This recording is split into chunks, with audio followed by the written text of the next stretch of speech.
Asmarani. Saya mahasiswa dari Fakultas Ilmu Kelautan dan Perikanan Universitas Maritim Raja Ali Haji, Prodi Ilmu Kelautan.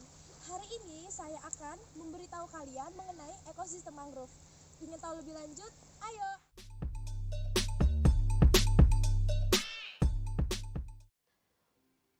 Mangrove merupakan hutan pantai yang tumbuh di daerah tropis dan subtropis. Daerah bertumbuh mangrove merupakan suatu ekosistem yang spesifik.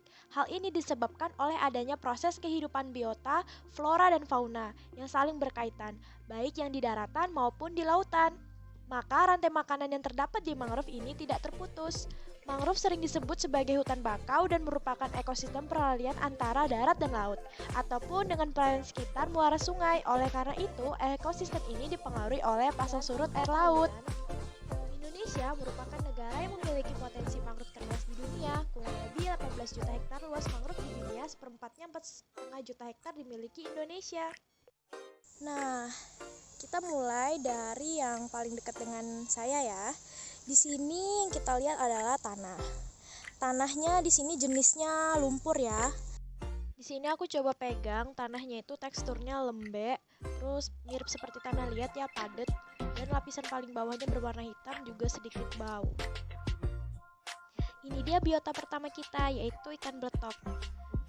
Masyarakat sekitar menyebutnya ikan bletok karena ikan ini geraknya cepat sekali. Lalu yang kedua, ada kepiting bakau. Habitat mereka itu biasanya di sekitaran mangrove seperti ini. Lalu mereka akan membuat lubang-lubang seperti ini. Nah, lubang-lubang seperti ini adalah rumah-rumah para kepiting-kepiting kecil itu.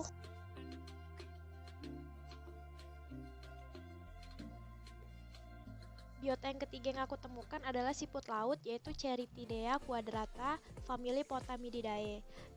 Siput ini dia hidupnya menempel di akar pohon mangrove. Nah, ini bentuk aslinya. Sebenarnya itu tuh banyak jenis dari crustacea dan molluska ya di sini tuh. Sebenarnya jenis siputnya tuh nggak hanya itu aja, tapi ada banyak. Di sini ada kerang namanya Anomalocardia squamosa. Ini sih yang sering biasa kita temuin di daerah-daerah mangrove. Kayak gini.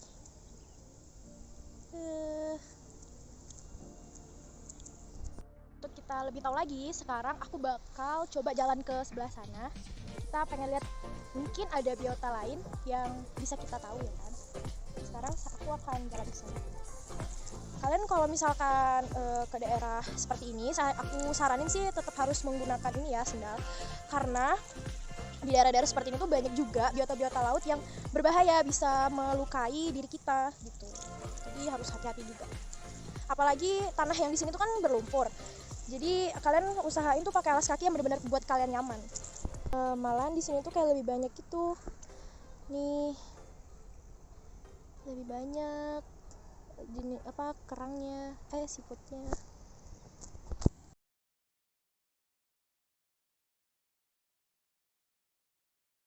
Teman-teman, saya rasa cukup sampai di sini saja penjelasan saya mengenai ekosistem mangrove ini. Ya, nanti sebelum video ini berakhir, aku bakal ngasih sebuah diagram gitu, kayak tentang rantai makanan yang terjadi di ekosistem mangrove. Baik teman-teman, di sini saya sudah menampilkan gambar dari rantai makanan di ekosistem mangrove. Pada urutan pertama yaitu pohon mangrove yang berperan sebagai produsen. Lalu ada detrivore, yang kedua detritus, lalu karnivora kecil, setelah itu ada karnivora besar, dan yang terakhir adalah pengurai.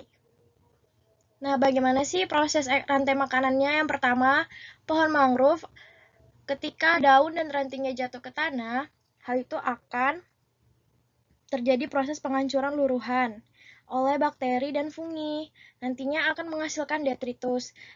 Detritus ini memiliki kandungan protein yang sangat tinggi. Setelah itu akan dikonsumsi oleh karnivora kecil seperti jenis-jenis moluska, crustacea, ikan kecil, kepiting-kepiting kecil, dan lain sebagainya. Setelah itu akan dimakan oleh karnivora besar seperti ikan besar, ada dari burung bangau, dan lain sebagainya. Dan tahap terakhir tentu akan Ketika organisme ini mati dan busuk, akan diuraikan kembali seperti itu. Itu dia semua penjelasan mengenai ekosistem mangrove.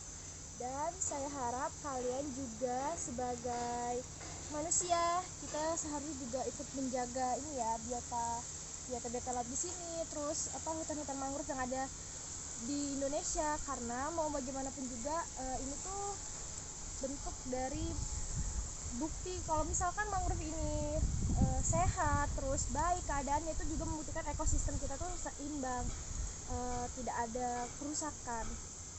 Sekian dari saya, kurang lebihnya mohon maaf. Wassalamualaikum warahmatullahi wabarakatuh. Sampai jumpa.